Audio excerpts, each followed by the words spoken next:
Bonjour Johan. Bonjour Lohan. Qui es-tu et que fais-tu Johan? Johan Tardif. J'ai 40 ans. J'accompagne les personnes et particulièrement les papas, les hommes qui se posent des questions. Est-ce qu'ils ont envie d'être pères? Est-ce qu'ils veulent le devenir? Ou ceux qui sont déjà en train d'être pères, la grossesse est en cours, ou même ceux qui sont déjà pères. Tu faisais quoi avant d'accompagner les pères? J'ai passé 17 ans dans l'informatique, dans le monde de l'édition de logiciels, donc j'étais consultant, formateur, en France et international. Donc rien à voir du tout. Je me suis aperçu qu'en fait, moi ce que j'aimais, là où je m'épanouissais vraiment dans ce que je faisais, c'était quand je créais du lien. Quand j'arrivais vraiment à créer une situation où on se comprenait d'abord et après on allait travailler sur les outils. On allait bosser ensemble pour répondre à leurs besoins. Là j'étais bien, ouais. Tout le revirement, il est pas venu de nulle part comme ça du jour au lendemain, mais voilà. À un moment donné, il y a mon corps qui m'a rappelé, moi il y a longtemps, peut-être 15 ans de ça, que j'étais pas totalement aligné avec ce que je faisais dans l'informatique. Et puis, donc il y a eu tout un travail aussi depuis 15 ans, thérapie, d'accompagnement. Et puis j'ai appris que j'allais être papa. Forcément, ça amène son lot d'émotions et ça m'a permis, en tout cas moi, de remettre en question une grosse partie de ma vie. Et je me suis rendu compte que les pères étaient pas accompagnés à cet endroit-là. Là où c'est peut-être l'un des plus grands chamboulements de vie en fait. Mais moi j'ai eu la chance d'être accompagné à ce moment-là et pourquoi les hommes n'y auraient pas droit. Le fait d'être père, c'était en toile de fond, je l'avais en moi quelque part, je savais que je voulais être papa. À l'époque, mes problèmes étaient différents, c'est-à-dire que j'en étais même pas à cet endroit-là. Je me disais, j'avais pas assez de ressources pour être papa. Intérieur, je me posais des questions métaphysiques. Mais oui, j'étais accompagné depuis longtemps sur reprendre l'alignement dans ma vie. Qu'est-ce qui est en rapport avec ma valeur déjà, à l'origine, je pense? Est-ce que j'avais une valeur? Quelle était cette valeur? Est-ce que je devais continuer à dépendre des autres pour être heureux? Toi, il y a toutes ces thématiques-là. Et puis quand j'ai commencé à faire le travail autour de ça et à comprendre que oui, j'avais le droit d'exister, que j'avais une valeur et que je pouvais être qui je suis, là, ça m'a forcément emmené vers aussi l'envie d'accompagner les autres et de développer peut-être ce talent que j'avais depuis un bon bout de temps sur l'écoute, l'empathie et l'accueil en général, ouais. Est-ce que avant de devenir papa, quand tu as su que tu allais l'être, ou même avant même quand c'est quelque chose que tu as abordé avec ta compagne, Mhm. est-ce que tu t'es dit, mais en fait, je suis pas du tout prêt à être père, enfin je veux dire, j'ai envie d'être père, mais je ne me sens pas les épaules pour l'instant, quoi. Hmm. Si j'étais prêt à être père, pas du tout. Non, j'étais flippant en fait. C'est terrifiant. Tu te demandes quel genre de père tu vas être, qu'est-ce que tu vas transmettre. Et je pense que mon gros sujet, c'était déjà que je m'aimais pas moi-même. Tu vois, il y a un truc comme de cet ordre-là. Et je me dis, mais comment je peux aimer quelqu'un d'autre, donner de l'amour à quelqu'un d'autre alors que moi-même je m'aime pas? Et il y a tout ce travail-là à faire en fait. Donc oui, il y avait cette envie-là de devenir père, mais avec tellement de blocages, tellement de points oui, d'obstacles avant que ça, pour moi, c'était impossible. Et ça m'a demandé longtemps et je suis devenu père qu'à 35 ans. Donc il y a eu du travail de fait, l'acceptation, et puis quand j'étais enfin aligné avec ce que je voulais faire, ouais, je me suis dit, bah, allez, ça y est, on y va, quoi. Donc tu as eu ton enfant à 35 ans, et à quel moment tu as commencé à te poser la question d'être père? Ça a duré combien de temps, ce cheminement? Je pense que déjà, j'ai attendu d'être avec la bonne personne, donc ça devait faire au moins, je pense, 3 ans à me dire, parce que ça fait à peu près ouais, 9 ans, 9-10 ans qu'on est ensemble avec ma chérie, ouais, j'ai mis 3 ans à me poser la question, et puis oui, c'était un désir, mais c'était trop bloqué, toi. T'as le désir et puis t'as les forces qui te retiennent, hein, Mm. qui te retiennent et c'était pas possible. C'était pas une demande lancinante, hein, mais j'ai mis 3 ans à accepter moi-même en fait. Mm. Ouais. Parlez-moi de votre père. C'est Hum, quoi la relation que tu as avec ton père, enfant? Quelle relation tu entretenais avec lui? je pense que c'était un père un peu effacé, mais qui avait envie de bien faire. C'est-à-dire qu'il voulait me transmettre beaucoup de choses. Très bricoleur, mon père, très géo trouve tout. Il a énormément de qualités. Mais je pense que j'étais pas en mesure de le voir à cette époque-là. Et je regrette un peu maintenant d'avoir été aveuglé par d'autres choses qui me retenaient dans ma vie à ce moment-là. J'étais en recherche, je pense, de contact, mais plus d'un modèle. Je pense que t'es pas forcément exactement celui que j'avais face à moi. J'avais une recherche de modèle et en même temps, j'étais admiratif de tout ce qu'il pouvait faire et de tout ce qu'il entreprenait. C'est un mec qui avait un courage de dingue, qui a un courage de dingue. Et quand il a un problème, il y va, quoi. Mais ça, je l'ai vu trop tard. Et est-ce que, toi, en tant qu'enfant, ton père te sécurisait dans sa posture de père, ou est-ce que tu reconnaissais pas en lui peut-être le père dont tu avais besoin, en fait? Est-ce qu'il avait l'approche avec toi qui était apaisante, rassurante? Non. Je pense que je me sentais pas spécialement en sécurité. Pas qu'il était insécurisant, mais je pense qu'il y a plus d'affirmation de lui-même dans le couple aussi, avec ma mère, pour me sentir, moi, pleinement homme, avec un modèle d'homme à la maison, en fait. Mmh. Et je pense que l'éducation avait été, et c'était la génération de mes parents, l'éducation était très, c'est la maman qui fait tout, qui s'occupe de la plupart des choses, qui cadre, etc., etc. Et à cet endroit-là, je pense que j'ai manqué d'un père, ouais, donc sécurisant et cadrant, je pense, ouais. C'est vrai qu'historiquement, c'est quand même vachement plus les mères, les femmes qui s'investissent dans l'éducation des enfants que les hommes quand même. Est-ce que toi, tu constates ça aussi? Comment tu vis ça vis-à-vis des accompagnements que tu fais principalement avec les hommes? Tu aides aussi les parents, les Mm. femmes. Est-ce que ce constat-là, tu le fais aussi toi dans ton métier? C'est très générationnel, en fait. Enfin, ça fait 10 000, 15 000 ans, je sais pas combien de temps de patriarcat, on va dire, où c'est vraiment la femme qui a ce rôle, qui est pas forcément, j'allais dire, ça s'impose aussi un peu à elle. Il y a toute la société est faite autour de ça. Je vais pas rentrer dans un combat homme-femme, c'est pas du tout le but. Mais il y a quelque chose où nous, on apprend en tant qu'hommes que c'est les femmes qui gèrent, qu'on a l'instinct maternel, qu'on toutes ces facultés à élever un enfant, et elles sont magnifiques dans ce rôle-là, et c'est vraiment le rôle de leur vie. Et puis il y a le côté où nous les mecs, on est censé ramener de l'argent. Bon, allez, on peut s'amuser si vraiment on est cool, on peut s'amuser avec nos enfants un petit peu pour montrer qu'on est là. Mais cet état d'esprit-là est encore hyper ancré en fait. Est-ce que tu constates aussi dans les accompagnements que tu fais auprès des pères, ce gap entre la mère, qui est souvent beaucoup plus présente pour l'enfant Mm. que le père? C'est quoi tes constats, toi, au quotidien? Ce que je vois, c'est par rapport à la place du père, tout simplement. Tout à l'heure, je parlais par rapport au mien, mais c'est justement cet état d'esprit comme quoi c'est la femme qui doit gérer. Ce que je vois énormément, c'est des pères, des hommes qui s'effacent. Déjà parce que ils imaginent qu'ils n'ont pas les compétences, qu'ils ne savent pas faire, qu'ils n'ont pas été créés pour ça, qu'ils n'ont pas fait pour ça. Donc oui, il y a un effacement, potentiellement un retrait, souvent, de mais qui je suis, moi, en tant qu'homme, pour aller m'occuper d'un enfant. Pas parce qu'ils le veulent pas nécessairement, mais c'est parce que il y a des tas d'injonctions, des tas de blocages sociétaux, de paraître, qui font ils savent pas en fait. Ils savent pas qu'ils peuvent le faire, qu'ils peuvent être le père qu'ils veulent à cet endroit-là, et qui peuvent s'affranchir de, oui, bah en effet, je parlais d'ailleurs du père pourvoyeur qui a besoin, c'est lui qui ramène l'argent, qui gagne plus, donc c'est très bien, qui fait vivre la famille. Bah, on sort du rôle en fait. Les hommes peuvent sortir du rôle et prendre une part différente dans la parentalité. Mmh. Mais c'est ça que je vois le plus souvent. C'est le manque de repères, la perte de place, de pas savoir quelle est leur place autour de ça. Ouais. Il y a quand même, ouais, 50, 70 ans, peut-être 200 ans de patriarcat à revoir, quoi. Oui, est-ce qu'il faut revoir le patriarcat? C'est une grosse thématique. Je vais pas rentrer dans ce sujet-là parce qu'il y a je vois aussi énormément de couples qui fonctionnent comme ça et qui fonctionnent bien. C'est-à-dire qu'ils trouvent leur équilibre. Le père qui garde ce rôle patriarcat ancré, la mère qui a été éduquée là-dedans et pour elle c'est normal et c'est la voie à suivre. Moi je suis pas là pour aller leur péter leur équilibre. Par contre il y a des schémas de pensée qui ont évolué. Il y a un éventail, il y a un panel beaucoup plus large aujourd'hui de ce que s'autorisent les parents. Et en effet, peut-être qu'il y a maintenant de plus en plus de pères qui se disent oui, bah non, en fait, le patriarcat, ça m'intéresse. C'est pas ça que je veux pour mon enfant. Je veux créer du lien, je veux être présent, je veux partager les tâches de la maison et pas que le ménage, hein, aller récupérer, acheter des fringues pour les enfants, tout ça. Disons qu'aujourd'hui, en tout cas, voilà, le panel s'élargit. Mais il y a des gens qui se retrouvent dans ces valeurs-là et qui suis-je, qui est-on pour les remettre en question, quoi. Tu travailles avec les mamans aussi. Ça m'arrive, ouais. Ouais, ouais. C'est quoi, qu'est-ce qui diffère entre accompagner un père et une mère? C'est quoi les grandes différences? Le travail est le même? Je pense que les mères, les femmes ont un travail plus ancré sur elles-mêmes, font déjà plus de travail, se questionnent davantage. En tout cas, s'autorisent à se questionner davantage. Et quand on travaille avec les femmes, on va tout de suite plus loin dans ce qui a trait au ressenti, dans les réflexions qu'elles peuvent avoir, donc on peut leur faire avoir aussi. Là où les hommes, je pense qu'on est plus là en 2026 à faire de l'éducation, de l'éveil. Ok, les mecs, vous pouvez venir parler de vous. Arrêtez de cacher tout ce que vous voulez, surtout pas qu'on montre au monde. Donc il y a plus un côté d'éveil, d'éducation à ok, vous avez le droit d'avoir vos fragilités, de vous poser des questions, là où les femmes sont déjà en avance à cet endroit-là. Pareil, je généralise un petit peu, hein, mais c'est les tendances que je vois en tout cas. Je vais sans doute faire polémique avec cette question, mais est-ce que tu penses qu'aujourd'hui, la société a tendance à stigmatiser les hommes pour leur rôle de père, peut-être?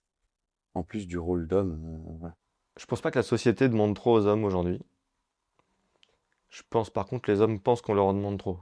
C'est un peu le shift de la question, c'est que en tant qu'homme, on nous a appris dans mes générations, on va dire celle d'avant et un peu celle d'après aussi, on nous a appris à être fort, à pas avoir peur, à ranger un peu la colère, c'est des choses qui sont pas, qui font un peu honte, tout ça, toutes ces choses-là. Aujourd'hui, je pense que l'un des principaux enjeux des pères, c'est justement de sortir de ces masques-là, d'arriver à faire la part des choses entre ce qu'on nous demande. Et oui, j'ai envie d'accompagner mon fils, ma fille, de l'accueillir dans ses émotions, de faire du pot à pot, par exemple, tu vois, d'avoir des attentions, des caresses, des choses comme ça avec son enfant. Et il y a une sorte de tiraillement entre il faut que je garde la face et j'ai envie de faire autre chose. Et je pense que c'est pour ça que les hommes pensent qu'on leur en demande trop, c'est qu'ils sont perdus en fait, un peu un endroit au milieu, tiraillés dans je dois faire face, je dois montrer une figure d'homme. Voilà, l'homme viril qui va bien, qui gère tout, et puis l'homme qui doit avoir accès quand même quelque part à ses émotions. Et c'est ça pour moi ouais, qui peut être difficile. J'ai l'impression que il y a 50 ans, on avait un grand modèle de ce qu'est la paternité. C'est aujourd'hui de l'ordre du stéréotype, malgré que ce soit très présent. Là, j'ai le sentiment qu'aujourd'hui, on est sur une transition et je me demande à quoi ressemblera un père équilibré, entre guillemets, dans 50 ans. À des mères, finalement. Peut-être. Peut-être que ça va ressembler à des mères. Non, je pense qu'on va vers un équilibre, en tout cas. Équilibrer la gestion des tâches, mais ça c'est très matériel, c'est très dans le faire en fait. Qui est-ce qui va faire le ménage, qui est-ce qui va aller acheter les fringues, qui est-ce qui va aller chercher l'enfant à l'école, tout ça. Mais on le voit de plus en plus qu'il va y avoir un équilibre de rapport dans la présence à l'enfant, dans ce qu'on va transmettre à l'enfant, dans les émotions, j'en ai parlé un petit peu aussi, de l'accueil des émotions, l'accueil de ce qu'on oui, de ce qu'on ressent, des intuitions en fait. Je pense que l'homme se dirige vers là. Dans cette direction-là, en tout cas, d'accueillir davantage, d'être présent. On en parle de plus en plus avec le congé paternité qui s'agrandit au fur et à mesure aussi. C'est là que ça se crée aussi. On commence déjà à mettre, depuis quelques années, mais on commence déjà à mettre un pied là-dedans. C'est-à-dire que pour moi, le père et l'instinct qu'on peut attribuer facilement aux mamans, l'instinct paternel, il arrive aussi quand le papa est là, donc quand il est présent. Et plus on va allonger aussi cette période de congé paternité, plus le papa va se sentir impliqué, va être présent dès le début, et va pouvoir ressentir son enfant, les besoins de son enfant. Et si ça continue comme ça, peut-être dans 20 ans, déjà, on aura 2 ans de congé paternité, maman et papa, enfin, congé paternité et congé maternité, et ça va recréer des équilibres aussi. Des espaces équilibre, pas déséquilibre. Et bravo à ces pères-là qui endossent le rôle des deux, comme les femmes d'ailleurs, hein, des deux parents, ça doit pas être facile. C'est pas simple. Je pense qu'on peut vite se sentir submergé, en tout cas dans un rôle. Quand on est le seul à gérer l'enfant ou se sentir en responsabilité de l'enfant, je veux dire, c'est un enfer. C'est pas un enfer, mais à un moment donné, la volonté et l'amour sont des moteurs indéniables pour y aller. Mais il y a tout ce qui rattrape derrière, justement tout le quotidien qui fait que bah, on perd en énergie, on se crame au fur et à mesure. Et on parlait de la place du père aussi tout à l'heure, et du congé paternité. Je voulais revenir juste là-dessus aussi. Il y a tout un travail à faire dans l'accompagnement du père tout au long de la grossesse, dans le parcours de soins aussi. Les praticiens, certaines sages-femmes ou certains personnels soignants vont s'adresser toujours que à la mère, par exemple. Alors c'est elle qui porte le bébé, mais la considération, elle est beaucoup moindre dans le couple, dans le faire corps autour d'un enfant. Et ça évolue aussi. Qu'est-ce qui différencie ton approche à toi en tant qu'accompagnant d'autres? J'imagine que c'est un marché qui est assez niche, on va dire. Il y a peu de personnes qui accompagnent les pères. Vous savez combien vous êtes en France, par exemple? Première question, qu'est-ce qui me différencie? C'est déjà que je suis un homme. On en parlait, il y a peu d'hommes. Et pour s'identifier, je pense qu'à un certain endroit, les hommes ont besoin de s'identifier à d'autres modèles, référents, qui peuvent parler de paternité. Combien on est en France à travailler autour de ces sujets-là? Peu, beaucoup trop peu pour l'instant. Il y a il y a des activités, mais qui sont toutes un peu disparates. Je connais un praticien qui va aider les papas justement dans leur paternité avec de l'hypnose, par exemple. Je connais 2 hommes qui sont psychologues cliniciens qui interagissent dans les hôpitaux. Donc ils vont déjà, pendant la grossesse, faire des groupes de parole de papa. Je connais quelqu'un aussi qui organise même un festival de la paternité tous les ans pour justement parler de ces sujets-là. Donc et puis il y a des influenceurs aussi. Donc il y a un peu plusieurs touches par-ci par-là d'hommes qui agissent en faveur d'autres hommes autour de la paternité. Mais c'est trop peu. C'est le début, oui, c'est encore niche si on veut, parce que peu de gens y pensent encore. Énormément de pères se sont en mal-être à cet endroit-là. Mais il y a personne qui écoute ça encore aujourd'hui. Tout à l'heure, quand on parlait de la relation que tu avais avec ton père, je me suis demandé si une des raisons pour lesquelles tu fais ton métier aujourd'hui, c'est pour essayer d'enrayer un peu certains comportements, pas forcément nocifs et conscients, mais certains comportements qui peuvent créer chez l'enfant un manque affectif. Est-ce que je répare quelque chose en fait? Oui, est-ce qu'il y a aussi cette mission d'aider à faire évoluer les pères vers un rôle plus conscient et pour améliorer la relation qu'ils ont avec leurs enfants? C'est l'objectif de ton job, mais est-ce qu'il y a cet enfant qui se rappelle que ouais, il aurait peut-être aimé avoir un peu plus ou être accompagné différemment par son père? C'est exactement ça. C'est d'ailleurs pour ça que j'ai créé mon accompagnement Père Mission. C'est vraiment la mission de s'autoriser à être qui on veut en tant que père. C'est tout le corps du travail en fait que je veux faire. Père-mission, d'accord? Donc Père Mission de et la mission de père. C'est s'autoriser à qui je veux être comme papa avec mes enfants, tout simplement. Qu'est-ce que j'ai envie de transmettre? Qu'est-ce que j'ai envie qu'ils sachent de moi, de la vie en général? Et j'ai le droit, moi, en tant qu'homme, de le faire et de le transmettre à mon fils, à ma fille. C'est ni plus ni moins que ça. C'est vraiment ouais, autorisé. Et je pense qu'aujourd'hui, le gros enjeu, c'est que les hommes ne s'autorisent pas à douter, à avoir peur, à être fragiles à ces endroits-là, ou à contrario, ils ont une énergie de dingue, mais se dire, mais non, mais c'est pas à moi, qu'est-ce que j'en fais, c'est trop. J'ai envie de faire plein de choses, changer ma vie, d'évoluer dans énormément de domaines, mais non, c'est pas mon rôle d'homme, oula, ça fait un peu peur. Il y a un peu ces deux côtés-là, ouais. C'est quoi les blocages qui reviennent souvent chez les hommes? Et beaucoup de peur, je pense. Tout est un peu régenté autour de ça. C'est des peurs de mal faire, de pas savoir, en effet, prendre sa place, on en parle depuis tout à l'heure, mais il y a tout un enjeu de place, on le voit bien. Et peur de mal faire, peur de pas être un bon père, tout simplement aussi. Et après, il y a le blocage, pourquoi les hommes s'empêchent de venir aussi se faire accompagner. Parce qu'il y a deux sortes, il y a les blocages intérieurs qui vivent eux-mêmes, et puis il y a les blocages de non, je vais pas pouvoir me faire aider, c'est pas pour moi. Et là, il y a beaucoup de blocages en termes de paraître. Il y a encore ce vieux reliquat de mais je suis pas malade, donc pourquoi je vais aller parler de ce qui se passe dans ma tête ça persiste. Hein. Donc, peur, oui, de se faire accompagner, d'exposer les fragilités. Si je viens en discuter en plus avec un autre homme, et waouh, tout le masque que je me construis depuis 20-30 ans, sur mes fragilités et je vais devoir un peu le laisser tomber et le laisser fissurer. Et donc ça veut dire potentiellement commencer à reconstruire autre chose. Donc c'est, je pense, un des gros blocages aussi. Ouais. Comment ça se déroule concrètement un accompagnement? Un père qui vient te voir ou une mère ou un couple de parents ou de futurs parents? C'est quoi le process? Ça dure combien de temps? Quels résultats on peut obtenir? Déjà, un accompagnement, ça se déroule et ça se crée si l'alchimie passe. Un père qui vient me voir, une mère qui vient me voir. Si je vois que le contact passe pas, déjà, on va essayer de voir pourquoi ça se passe ou ça se passe pas bien. L'idée, c'est qu'on puisse avancer et qu'on puisse travailler main dans la main. Donc déjà, c'est les bases de l'entente. Je vais pas forcément pouvoir aider tout le monde si on n'est pas du tout aligné sur les mêmes valeurs, sur les mêmes longueurs d'onde. Après, un accompagnement, c'est des séances d'1 heure et demie. Et puis, l'homme, la femme vient avec le sujet chaud du moment. Qu'est-ce qui se passe? Ça peut très bien être, il y a 3 jours, j'ai hurlé sur mon enfant. Ça m'est arrivé de nulle part, je sais pas comment c'est venu. Je m'en suis voulu toute la journée. Mais ça peut être aussi, je suis bloqué au travail. Ça peut être des thématiques, en fait, c'est tout ce qui va vraiment arriver à l'instant T. Qu'est-ce qui occupe les pensées de la personne dans les semaines qui viennent d'arriver.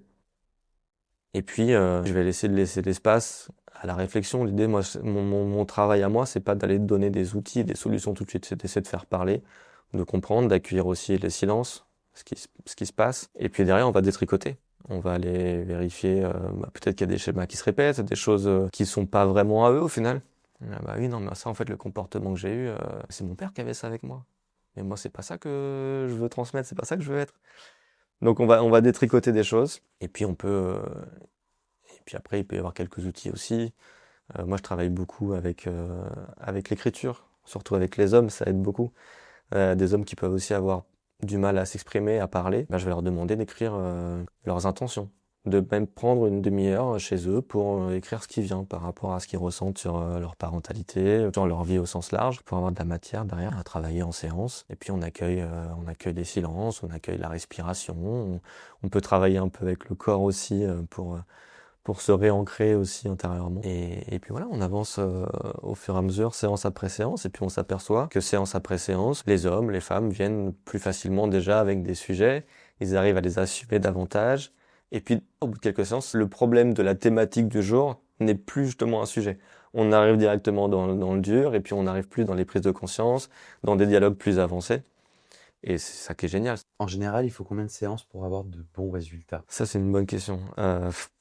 Je sais pas te répondre. C'est un peu comme quand tu prends un enfant par la main et qu'à un moment donné, il est capable de marcher tout seul, tu vois. Il y a un peu de cet ordre-là, c'est-à-dire qu'à un moment donné, bah, l'homme, le papa, il se dit, ok, c'est bon, je me sens assez sécurisé avec moi-même pour pouvoir adresser ces problèmes-là.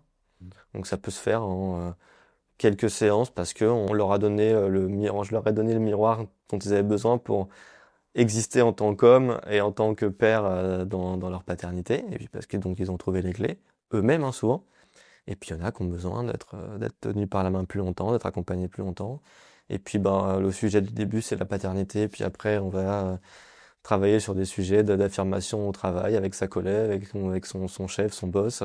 Il n'y a pas de durée Ouais. des blocages Oui, bien sûr. normés, quoi. Est-ce que tu peux nous partager un accompagnement qui t'a marqué, une transformation qui a pu te toucher, dans ton parcours sans nommer la personne bien sûr, mais Je pense à cet homme qui était en couple et j'ai ressenti que le projet bébé, c'était le projet de sa femme, voilà, qui était hyper présent, que c'était tellement présent j'ai besoin d'un enfant, le bébé est arrivé et au bout de 2, 3, 4 ans, il n'arrivait pas à trouver sa place en fait. C'était le bébé, c'était son bébé à elle. Il y avait un truc de cet ordre-là. Alors il s'est passé quelque chose de tragique. Le couple, comme énormément de couples qui viennent d'avoir un enfant, bah, ils sont séparés. Et ce qui m'a particulièrement touché, c'est justement tout le travail qu'il a fait dans cette garde partagée. Il y avait une semaine sur deux, c'est le papa, la maman qui gèrent. Donc là, pour le coup, bah, pas le choix en fait. On y va. J'ai mon fils à m'occuper pendant toute une semaine. Il y a l'école, les activités, etc. Et ça a été un révélateur puissant en fait. Ce mec-là s'est transformé, c'est-à-dire qu'il s'est ouvert et a commencé à parler davantage de lui, de ce qu'il ressentait, de voir qu'il avait ses propres limites sur certains sujets aussi. Et puis de créer, de faire des créations avec son fils, de l'emmener en vacances, de faire à manger. Il y a énormément d'endroits où il s'est révélé et c'est hyper touchant. Et peut-être que des fois, bah, c'est arrivé juste par rapport à cause d'un manque de communication à l'origine dans le couple, de remise à niveau, d'écouter les attentes qu'ils avaient.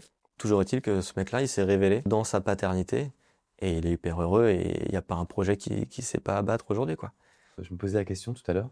Je me dis, mais les femmes qui vont nous écouter, les mères qui vont nous écouter, qui ont un conjoint, je pense qu'il y en a qui risquent de se dire, ah, mais j'aimerais tellement que mon mari travaille sur ce sujet-là. Le truc, c'est que, est-ce qu'il faut que ça vienne de la personne? Parce que si la mère a envie, le papa travaille dessus, c'est une chose, mais Hmm. est-ce qu'on est d'accord que les hommes qui viennent un peu à reculons parce qu'ils ont été poussés vers leur femme, est-ce qu'il y a moins de résultats? Est-ce que ça doit vraiment venir du père?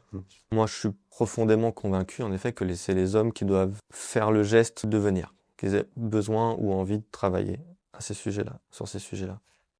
La femme a un rôle néanmoins primordial, c'est-à-dire que souvent, c'est peut-être plus la femme qui est au courant, qui voit les informations comme quoi les hommes peuvent se faire accompagner. Si je te force demain à aller suivre une psychothérapie, tu vas te sentir obligé en fait.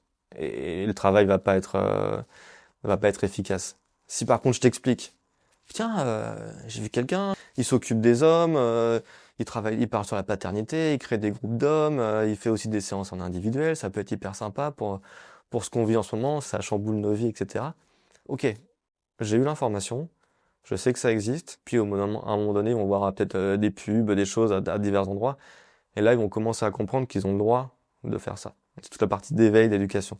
Mais derrière, on force pas quelqu'un à aller travailler sur lui-même. On peut le forcer, ça s'appelle la limite des obligations de soins ou c'est limite légale. Mais on va pas, si une femme, une conjointe fait du lobbying sur bah, vas-y, vas-y, vas-y, vas-y, alors ça peut être un déclencheur. Peut-être au bout non, j'y vais pour lui faire plaisir, et puis au final, en 2 séances, il s'aperçoit qu'il vient vraiment pour lui. Mais il fallait déjà qu'à l'origine qu'il y ait un désir ou un mal-être ou une envie de travailler qui soit présente. Ça, c'est sûr. Ça va accélérer le travail énormément, en fait. Si les papas ou les futurs papas nous écoutent, devaient retenir une seule clé plus importante selon toi, qui puisse les aider dans l'éducation de leurs enfants, ce serait laquelle? Soyez vous-même. C'est ça qui est primordial, en fait. Soyez qui vous êtes vraiment profondément. Et avec qu'un être aussi pur qu'un bébé, qu'un enfant qui grandit, en fait, il n'y a pas besoin d'apporter de masque. Donc, essayez d'être vous-même et vous verrez, ça va vous transformer. Et faites-vous accompagner si vous en ressentez le besoin, et même si vous en ressentez pas le besoin, pourquoi pas? Exactement. Pourquoi pas Faites-vous échanger avec un spécialiste? Exactement. Ok, si tu pouvais parler au jeune Johan tardif de 15 ans, qui vit son adolescence avec ses parents, dans sa maison, qu'est-ce que tu lui dirais? Hmm. Si je m'envoyais un message à moi à 15 ans, fais-toi confiance. Et écoute pas les autres parce qu'eux, ils savent pas mieux que toi, là où tu dois aller être. Et c'est ça qui est. Je pense que j'ai perdu 15 ans, 20 ans à cause de ça. D'écouter les autres sur qui je devais être. Fonce, fais-toi confiance.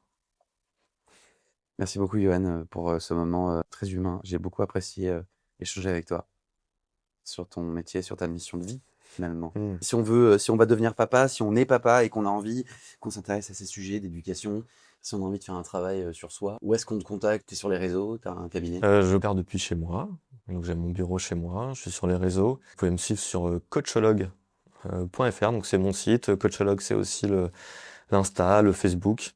Et puis il y a aussi le site Père Mission, père-mission.fr, auquel vous pouvez même répondre à un petit questionnaire en lien avec quel genre de père vous êtes aujourd'hui, qui peut vous permettre aussi de prendre rendez-vous avec moi pour déjà en discuter, voilà, voir si l'accompagnement fait sens. Et puis si notre histoire à deux, le papa et moi, ça fait sens aussi, parce que c'est un accompagnement. Donc c'est, comme je disais tout à l'heure, c'est main dans la main. Donc on teste et puis on voit. Ton cabinet, il est à Orléans? Je suis sur Orléans, ouais, tout à fait. Ok. Et puis je fais de la visio aussi, bien sûr. Mhm. Donc s'il y a des besoins dans toute la France, je fais aussi beaucoup de visio. Ouais. Et même au-delà. Et même au-delà, Canada, de tous les pays francophones. Je préfère le faire en français parce que c'est la langue où je suis plus à l'aise pour parler d'émotions, de ressentis et de ce qui se passe. Mais oui, tout à fait. Merci beaucoup, Johan. Merci à toi, Alohan. Merci beaucoup. De rien. Merci. Salut. Salut.